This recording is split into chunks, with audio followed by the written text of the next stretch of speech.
At 9:42 a.m. on July 14, 1944, First Lieutenant Evald Swanson was holding a steady bomb run over Budapest when the sky detonated around him. Black bursts of flak opened like fists at 30,000 feet. Not distant. Not random. Close enough to punch aluminum into confetti. The bomber shuddered as fragments hammered the fuselage. Swanson kept the nose on course. 17 missions had taught him what hesitation cost. Then the front of the aircraft vanished. There was no warning. No progressive damage. One instant, a cockpit with instruments and glass. The next, a roaring void. An 88mm shell struck forward of the flight deck and erased everything ahead of Swanson's seat. The bombardier. The navigator. The bomb sight. The plexiglass nose. Gone. The airplane's face torn off in a single heartbeat. Cold air screamed into the cavity. 40 below zero. Blood splashed across the floor where men had been standing seconds earlier. The wind clawed at Swanson's harness and tried to pull him forward into open sky. He looked ahead and saw clouds where gauges should have been. The aircraft pitched violently upward. With the nose mass gone, the center of gravity snapped aft. The bomber clawed for altitude it could not hold. Lift bled away. A stall loomed. Swanson reached for the control column. There was nothing there. The yoke had been mounted to structure that no longer existed. The instrument panel had gone with it. No airspeed. No altitude. No artificial horizon. No way to know what the aircraft was doing except by the thin line where blue met white, visible through a hole large enough to swallow a truck. The wind howled at nearly 300 miles an hour. Metal screamed. Somewhere behind him, engines still roared, for cyclones pulling, unaware that the brain of the airplane had been torn out. By every rule of aviation, the bomber should have fallen out of the sky within seconds. No pilot trains for flight without a cockpit. No manual explains how to fly by touch alone, with nothing to touch. And yet the aircraft did not break apart. It did not spin. It did not die. For reasons that had nothing to do with design and everything to do with human instinct, the bomber kept flying. Why, by every logic of physics and war, was this aircraft still in the air? By the summer of 1944, every man flying with the United States Army Air Forces understood the math. It was not written in manuals, but it was spoken in mess tents and whispered during pre-flight checks. If you climbed into a B-17 flying fortress, the odds were already against you. From bases in southern Italy, the 15th Air Force was pushing deeper into German-controlled Europe. Targets were no longer coastal. They were inland. Refineries. Rail yards. Industrial nodes feeding the Eastern Front. Places like Budapest. Valuable. Heavily defended. Designed to kill bombers. The doctrine was clear. Bombers flew in tight formation for a reason. Each aircraft was part of a moving weapons system. Overlapping fields of .50 caliber fire. Mutual support. Discipline over instinct. A single bomber outside the formation was not a threat. It was prey. Budapest was ringed with anti-aircraft batteries built specifically to break that formation. The most feared were the German 88mm flak guns. Flat trajectory weapons with lethal accuracy at high altitude. Their shells did not need a direct hit. Detonation within a few meters was enough to rip a bomber open. Crews knew this. By mid-1944, loss rates were no longer theoretical.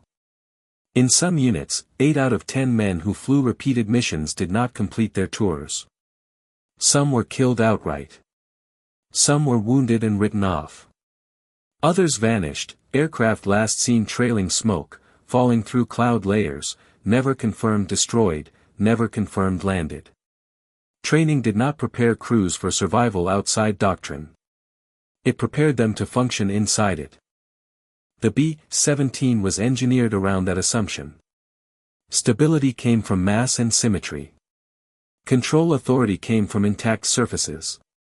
Redundancy existed, but only within limits. 2 pilots. Multiple engines.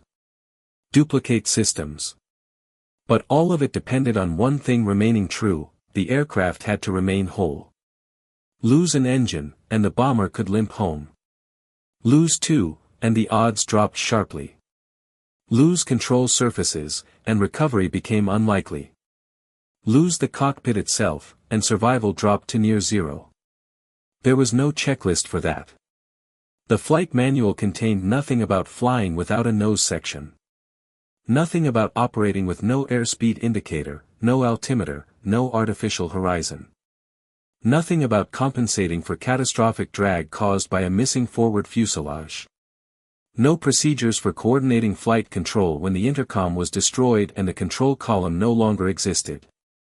Engineers at Boeing had designed the B-17 to absorb punishment, but not this. Not the complete removal of the aircraft's forward brain while remaining airborne at altitude. The bomber's famed durability assumed that the pilot could still fly it. Over Hungary, that assumption died. Even if the aircraft somehow stayed aloft, the strategic situation made survival unlikely. Damaged bombers that could not maintain formation speed were abandoned by necessity. A formation could not slow down. Every extra minute over target airspace multiplied exposure to flak and fighters. Commanders did not order stragglers shot down, but they did not wait for them either. Once separated, a lone B-17 faced 2 killers. The first was gravity. At 30,000 feet, small errors compound quickly. A shallow descent becomes unrecoverable without instruments. A stall at altitude becomes a spin. Spins at that mass and speed are almost never corrected. The second was interception.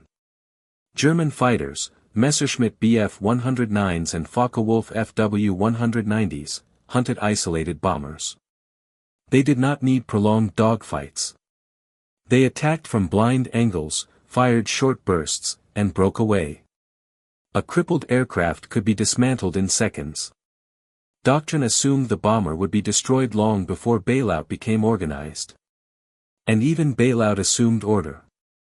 Crews trained to exit through specific hatches. Bombardiers and navigators used the nose. Waist gunners used side windows. The ball turret gunner required time to rotate his turret before escape. All of this required communication, coordination, and a stable aircraft. Without a cockpit, none of that existed. The mission over Budapest had already crossed into statistical impossibility before the flak hit. Once the nose was gone, the aircraft entered a category no manual addressed. The crew was no longer executing a mission. They were improvising survival in a machine that no longer functioned as designed. Every second the bomber remained airborne violated probability. Every minute beyond that defied doctrine. And the most dangerous truth was this: if the aircraft did remain controllable, someone would eventually have to decide when to stop trying to save it. Because staying together too long would kill everyone. And leaving too soon might kill someone who could have lived. That was the wall. Solid. Unmovable. Built from physics, doctrine, and experience. No one trained to climb it. And yet, inside the shattered fuselage of a bomber over Eastern Europe, a group of men would soon attempt exactly that, without instruments, without orders, and without knowing whether the aircraft was even truly flying, or simply falling more slowly than expected. First Lieutenant Evald Swanson was not an ace. He was not a name written on the side of a hangar wall or repeated in briefing rooms. At 24, he was experienced enough to know when something had gone wrong, and young enough to understand how quickly things could still get worse. 17 missions meant he had learned the rhythm of bomber war. The long climb to altitude. The tightening silence as flak zones approached. The discipline of holding formation even when instinct screamed to move. He knew the B-17's limits because he had flown close to them before. Engine failures. Minor control damage. Dead radios. All survivable, if handled by the book. But nothing in his training resembled this. The aircraft around him no longer felt like a machine. It felt like an injured animal, massive, wounded, unpredictable. The wind poured through the empty space where the nose had been, turning the cockpit into an open-air platform at 30,000 feet. His eyes stung. His hands ached from cold even through gloves. Blood, someone else's, had frozen in dark streaks across the metal floor. Swanson understood something immediately, without needing instruments to tell him. Whatever was happening now was not flying as taught. It was survival by instinct. Beside him sat Second Lieutenant Paul Berndt. Berndt said nothing. He could not help with controls, his yoke was gone too, but he stayed. Watching the wings. Watching the engines. Watching for fighters that might appear out of nowhere once the formation disappeared ahead. Behind them, the rest of the crew was beginning to understand the same truth. Technical Sergeant Frank Mency, the flight engineer, had spent his career listening to engines. Feeling vibration through metal. Knowing when something was wrong long before a gauge confirmed it. Now the gauges were gone. All he had was sound and touch. When he moved forward and saw the exposed control cables whipping in the wind, he understood what that meant. The aircraft was no longer being controlled by levers and hydraulics. It was being controlled by tension. Staff Sergeant George Simonelli and Staff Sergeant Robert Bell came forward next. Waist gunners by assignment, not by identity. Like most bomber crewmen, they were trained to be generalists when things went wrong. Firefighting. First aid. Emergency repairs. But none of those checklists applied here. What they saw instead was brutally simple. Steel cables, rudder, elevator, aileron, ran through the fuselage like veins. Normally hidden behind panels, routed through pulleys, balanced and protected. Now they were naked. The wind yanked at them with hundreds of pounds of force. Left alone, they would oscillate, overcorrect, or go slack. Any of those would send the aircraft into a maneuver no one could stop. Someone had to hold them. There was no conversation. No ranking of importance. No order shouted down a working intercom. Each man understood that if the cables were not restrained, the aircraft would become uncontrollable within seconds. And if that happened, no one would have time to escape. They wrapped the steel around gloved hands. The cold bit instantly. The cables vibrated like live things, cutting into palms and fingers. When they pulled, the aircraft responded. Slightly. Delayed. But enough to matter. That response created a dangerous illusion, hope. Because the moment the bomber reacted, the question changed. It was no longer can we keep it flying. It became how long should we? Swanson felt that weight immediately. He had no instruments to distract him. No numbers to focus on. Only the horizon and the slow, unmistakable sensation of descent. The bomber was losing altitude. Not rapidly. Not yet. But steadily. He knew what that meant. Drag from the missing nose. Reduced thrust from damaged engines. A structure that was no longer aerodynamically sound. Every minute in the air was borrowed time. The men behind him felt something else. As they pulled the cables, they could feel changes in resistance. Subtle at first. Then more pronounced. The tail structure flexed in ways it should not. Metal does not complain loudly before it fails. It whispers. The doubt crept in quietly. If they stayed aboard too long, the aircraft might break apart at altitude. If that happened, no parachute would matter. But if they abandoned it too soon, they might doom someone who could have survived. This was not fear in the cinematic sense. No shouting. No panic. It was the cold arithmetic of responsibility. Each man understood that the next decisions would not be about saving the airplane. They would be about deciding who stayed with it, and for how long. And none of them had trained for that choice. The B-17 Flying Fortress was never meant to be graceful. It was meant to be stable. Everything about its design reflected that philosophy. A massive wingspan. Thick airfoils. Control surfaces sized for predictability, not agility. Engineers at Boeing assumed that if a bomber was damaged, it would not be flown delicately, it would be held together long enough to get home. But that assumption carried a blind spot. The B-17's control system was entirely mechanical. No hydraulics. No fly-by-wire. When a pilot moved the yoke or pressed a rudder pedal, the force traveled through steel wire cables, routed along the fuselage through pulleys and fairleads, all the way to the rudder, elevators, and ailerons. It was simple, reliable, and brutally honest. If the cable moved, the surface moved. Normally, those cables were hidden and protected, isolated from airflow and vibration. They relied on structure to maintain tension and geometry. Lose that structure, and the system behaved very differently. When the nose of Swanson's bomber disappeared over Budapest, it did not just remove instruments and crew. It destroyed the forward anchor points that stabilized the control runs. The cables were still connected at the rear, but now they were exposed to a 300-mile-per-hour slipstream. That mattered more than most pilots would ever realize. At that speed, airflow does not brush against metal. It pulls it. Cables oscillate. They bow. They snap tight, then slacken. Each uncontrolled movement translates directly into a control input. Left unchecked, those oscillations can produce a feedback loop. Rudder induces yaw, yaw induces roll, roll induces further yaw, until the aircraft departs controlled flight. This is why, under normal conditions, no human ever touches control cables directly in flight. The system is designed to isolate the pilot from those forces.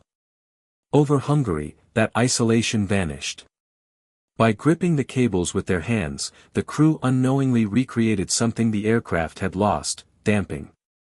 Human muscle absorbed vibration. Skin and gloves introduced friction. What had been a chaotic system became, barely, a controllable one.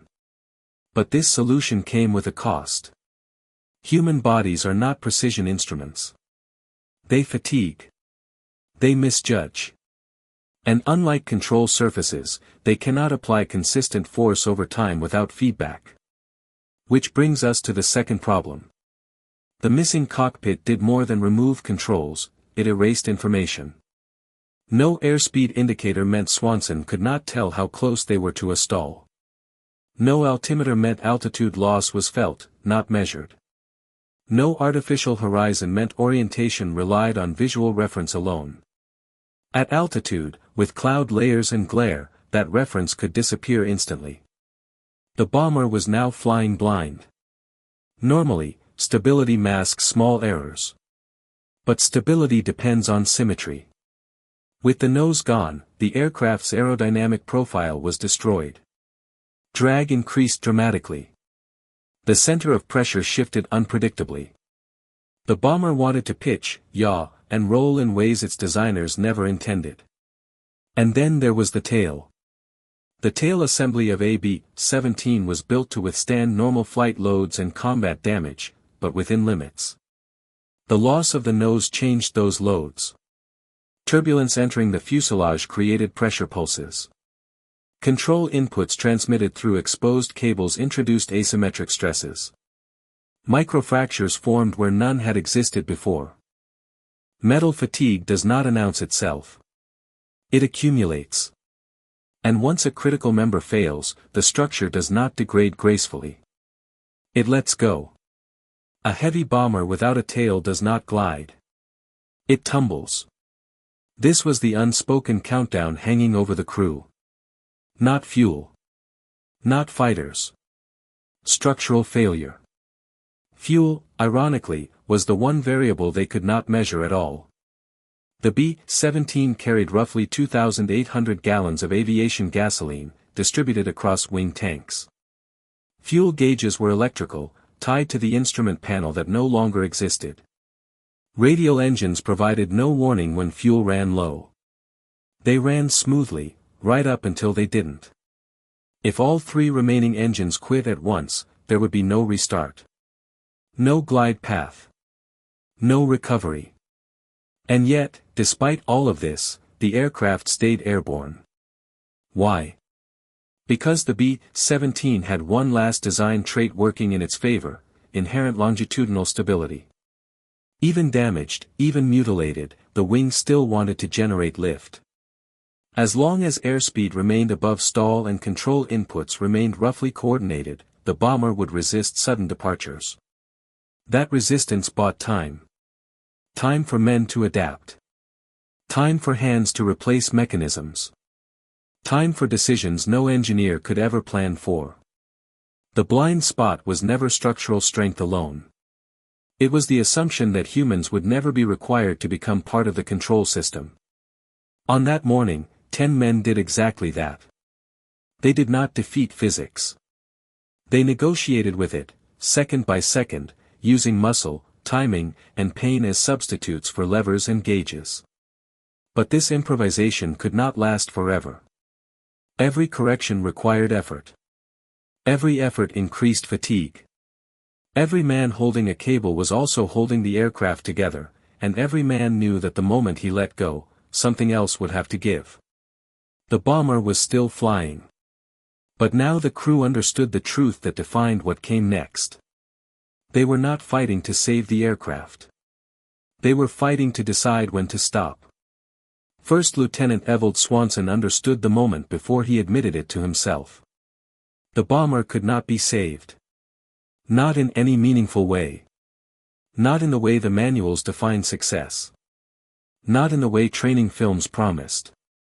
The aircraft was still airborne, but it was dying. The question was no longer whether it would reach a friendly runway. It was whether it would stay together long enough for the men inside it to live. Doctrine offered a clear answer, and it was wrong. Standard procedure said the pilot stayed with the aircraft until the last possible moment. Maintain control. Organize evacuation. Leave only when the situation was unrecoverable. That logic assumed a functioning cockpit, working communications, intact structure. It assumed the pilot could command the aircraft and the crew. None of that was true anymore. Swanson had no intercom. No control column. No instruments. He could not even turn his head freely without risking being pulled forward into the open void where the nose had been. His hands were locked on the throttles because they were the only controls left that responded predictably. Behind him, men were holding the airplane together with their hands. Every second they stayed aboard increased their risk. The tail was flexing more noticeably now. The vibration pattern had changed. What had been a steady tremor was becoming irregular, sharp pulses through the fuselage that no one needed training to recognize as dangerous. Swanson knew something else, too. The bomber was still over occupied territory. If it broke apart at altitude, no one would survive. If it dove uncontrolled, parachutes would tangle or fail to deploy. Survival required order. And order required time. That was the rule he chose to break. He would not try to save the aircraft. He would use it. Use it as a shield. Use it as a moving piece of terrain. Use it to buy distance. The decision was brutally simple: keep the bomber flying just long enough for the crew to get out, then abandon it before it killed the last man aboard. There was no way to announce this. No speech. No countdown. Swanson could not leave his seat to coordinate exits. The men in the bomb bay understood anyway. They could feel the same warning signs. They could see stress fractures creeping across the skin. They knew that staying meant gambling against metal fatigue. One by one, they prepared to jump. This was the moment when teamwork turned into sacrifice. Every man who left reduced the aircraft's controllability. Fewer hands on the cables meant less damping, less precision. The bomber began to wallow, slow rolls, lazy yaw, a nose that no longer wanted to hold level flight. Swanson compensated the only way he could. Engine power. He adjusted throttles asymmetrically, using thrust to counter roll and yaw. It was crude. Inefficient. Dangerous. But it worked, barely. The aircraft did not stabilize. It simply delayed its collapse. As the first crewman disappeared into the slipstream, Swanson felt the aircraft sag. The response was immediate and unmistakable. Less resistance. More drift. The machine was slipping away from human control. And still he held it together. Each jump widened the gap between survival and death. Each man who lived made it harder for the next to escape. This was not heroism in the cinematic sense. It was triage at 30,000 feet. Swanson did not count time anymore. He counted exits. He knew that once the last man left behind him, he would have seconds, maybe less, to escape himself. Without hands on the cables, the bomber would revert to its natural state, unstable, asymmetric, doomed. The final rule he broke was the hardest one. He did not go first. A rational pilot might have. A selfish one certainly would have. But Swanson understood something the manuals never taught. Distance mattered. Every extra minute the aircraft stayed airborne carried his crew farther from the crash site. Farther from patrols. Farther from the inevitable search. Staying meant risk. Leaving too soon meant condemning someone else. So he stayed. Not because it was noble. Not because it would be remembered. But because it was the only choice left that increased the odds for someone other than himself. When the moment came, there would be no ceremony. No last look back. Just the release of the throttles, the sudden loss of control, and a race against gravity to reach an exit before the bomber finally did what physics demanded. This was not victory. This was commitment, made in full awareness that it might kill him. And with that decision, the aircraft's fate was sealed. The only question remaining was whether the last man would get out in time. For a brief stretch of time, measured in minutes, not hours, the bomber still answered. Not cleanly. Not predictably. But enough. As long as hands stayed on the cables, the aircraft obeyed the most basic commands. Pull left, the nose drifted left. Pull back, the descent slowed. Release too much, and the bomber sagged as if exhausted. Every correction lagged behind intention, as though the machine were thinking about whether it wanted to cooperate. That hesitation was lethal. Inside the fuselage of the B-17 Flying Fortress, coordination replaced instrumentation. The men holding the cables could not see the horizon. They could not judge pitch or roll. They felt only tension, how hard the steel bit into their palms, how violently it tried to rip free. Up front, First Lieutenant Evald Swanson read the sky the way sailors once read waves. A slight change in cloud movement. The way sunlight slid across the wings. The pressure in his inner ear when the aircraft dipped. He adjusted throttles in small increments, careful not to overcorrect. Too much power on one side induced yaw. Too little let the nose fall. Every movement carried consequences that rippled backward through the cables into human hands. For now, it worked. The bomber slipped out of the flak envelope. The black burst stopped appearing ahead. The sky grew quieter, not safe, but less violent. That silence was deceptive. It gave the illusion that the worst had passed. It had not. The aircraft was still descending. Slowly. Relentlessly. Without an altimeter, Swanson estimated by sight and instinct. The clouds were thicker now. The air felt heavier. They were losing the thin, forgiving margins of high altitude and entering a band where mistakes accumulated faster.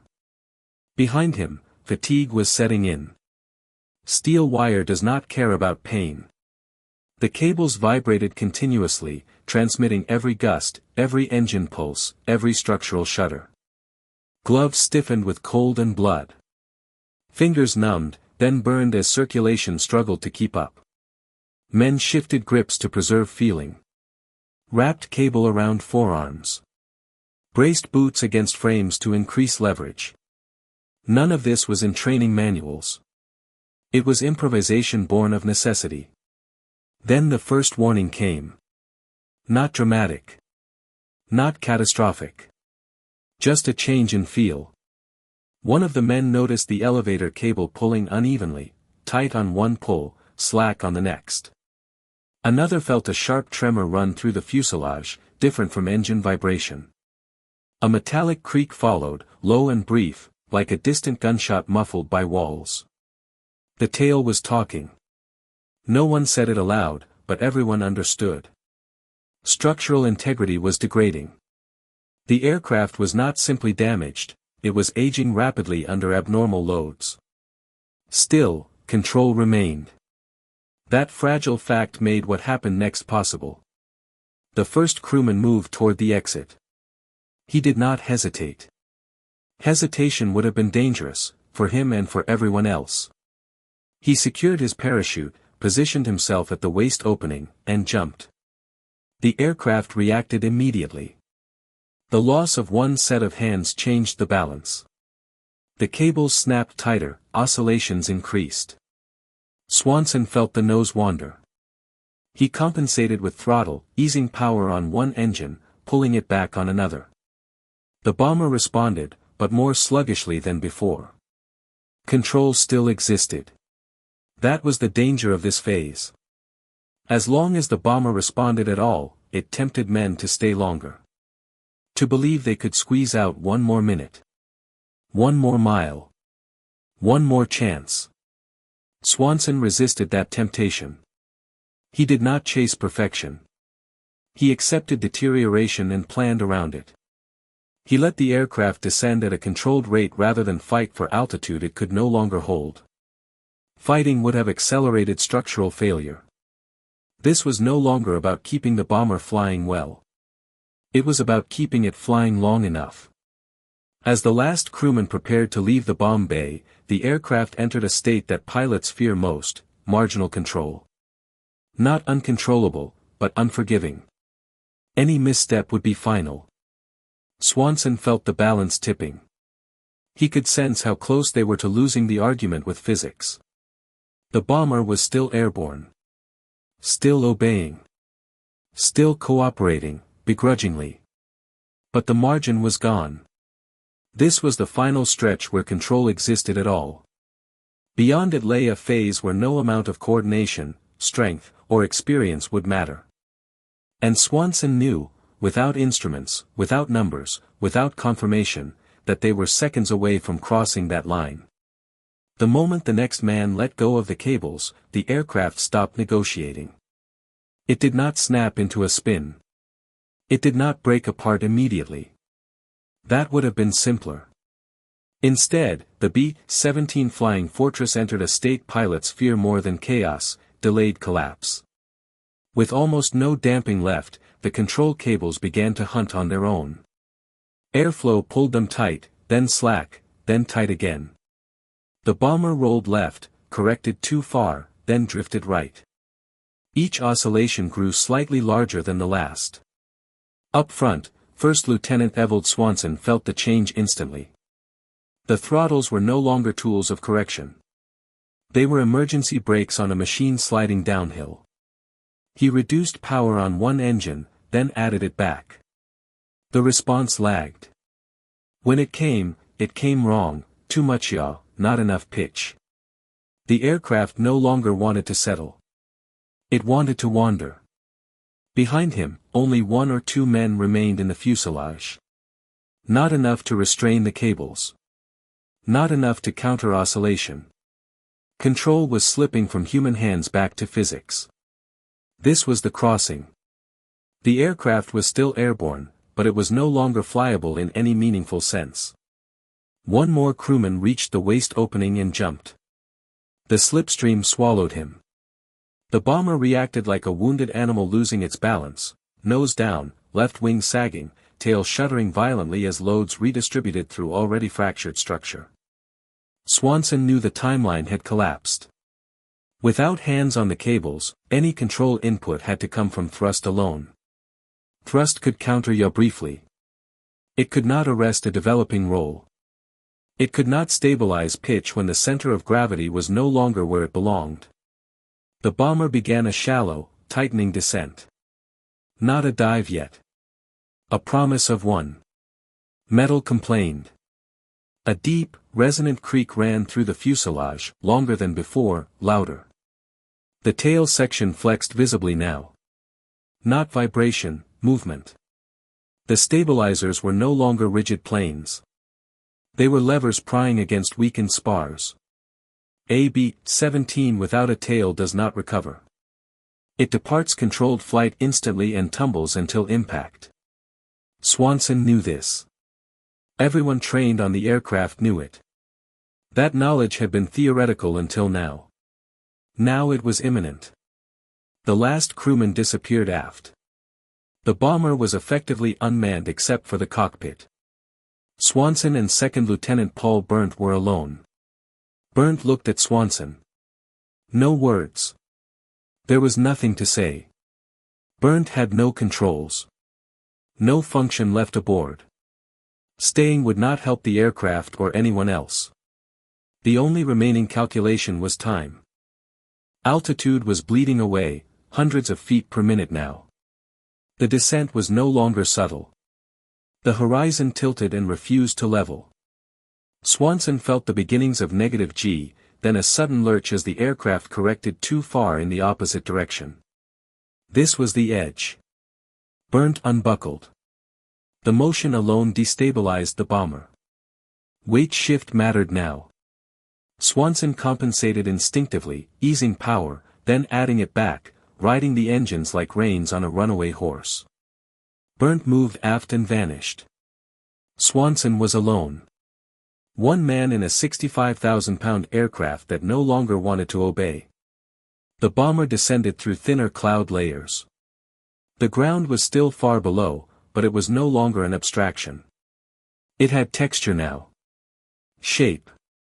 Forests and fields resolving where only haze had existed before. The tail creaked again. Longer. Sharper. Swanson understood the final equation with absolute clarity. If he stayed aboard much longer, the tail would fail at speed. When it did, the aircraft would tumble. No exit would be reachable.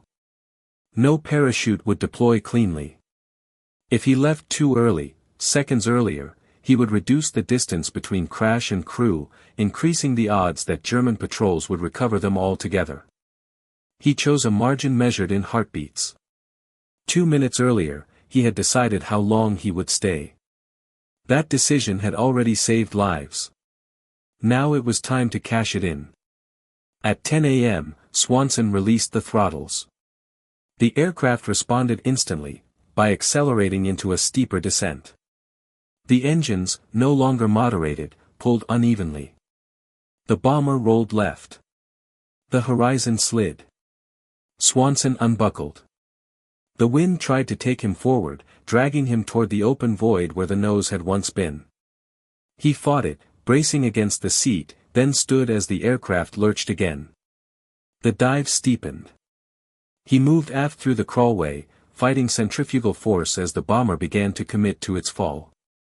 Control cables hung loose in the bomb bay, thrashing like severed tendons. No one held them now. No one could. The bomber was no longer being flown. It was falling. Swanson reached the waist gun opening as the aircraft passed through another 1,000 feet. The angle was increasing.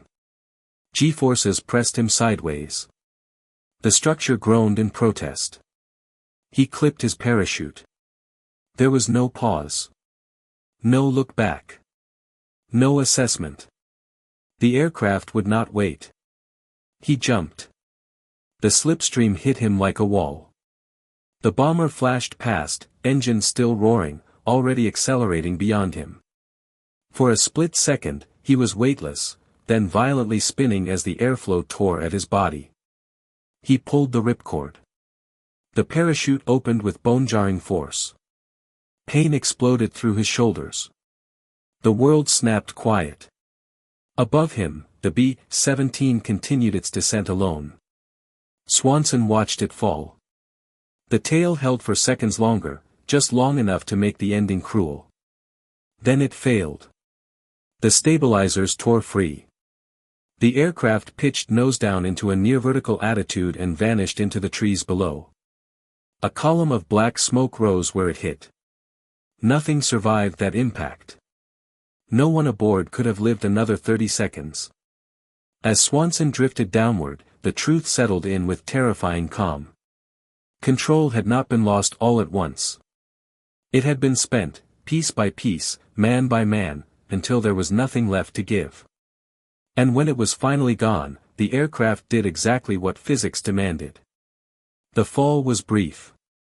From the ground, witnesses later described the B-17 flying fortress as a burning shape tearing through treetops before vanishing into the forest. The impact ignited what fuel remained. The wreckage burned until nothing recognizable was left. There was no recovery effort. There was nothing to recover. By then, First Lieutenant Evald Swanson was already on his way down. His landing was violent. The parachute carried him into trees, snapping branches before stopping him hard. His left leg broke on impact. The pain was immediate and overwhelming. He could not climb down. He could not run. He could not hide. German soldiers reached him within minutes. They cut him free and treated the injury with professional detachment. A medic set the leg and injected morphine. Swanson lost consciousness twice during transport. When he woke, his war was over. Within days, the rest of the surviving crew was captured. All 8 men who had jumped lived. None escaped. They were processed and sent to Stalag Luft 4, a camp built specifically to hold Allied airmen. Life there was not cinematic. It was waiting. Food was scarce but not withheld. Medical care was basic. Winters were cold. Days blurred together. They talked about the mission sometimes, about the explosion, the cables, the minutes without a cockpit. Mostly, they talked about home. Swanson's leg healed slowly. By autumn of 1944, he could walk again. By winter, the limp was slight. The psychological damage took longer. He replayed the timing over and over. The exits. The final 2 minutes. Whether anything could have been done differently. The conclusion never changed. If he had left sooner, someone else might have died. If he had stayed longer, he would have died with the aircraft. In April 1945, as Germany collapsed, the prisoners were marched west. Food ran out. Guards grew nervous. Discipline frayed. Some men died during those marches. Others vanished in the chaos. On April 30, American armor reached their column.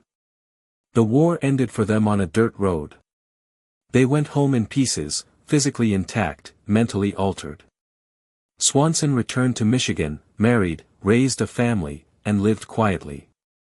He did not speak often about July 14, 1944. When asked, he dismissed it as luck. The Army Air Forces recorded the mission as a loss. 1 aircraft destroyed. 2 men killed in action. 8 captured. That was the official accounting. What it did not record was this: for 10 minutes over Budapest, a bomber flew without a cockpit, without instruments, and without doctrine. It stayed airborne not because it was designed to, but because human beings replaced the systems that had been torn away. No medals captured that. No manual explained it. No engineer planned for it. The legacy was not technological. It was human. When the system failed completely, people became the system, and held it together just long enough for others to live. That is what remained.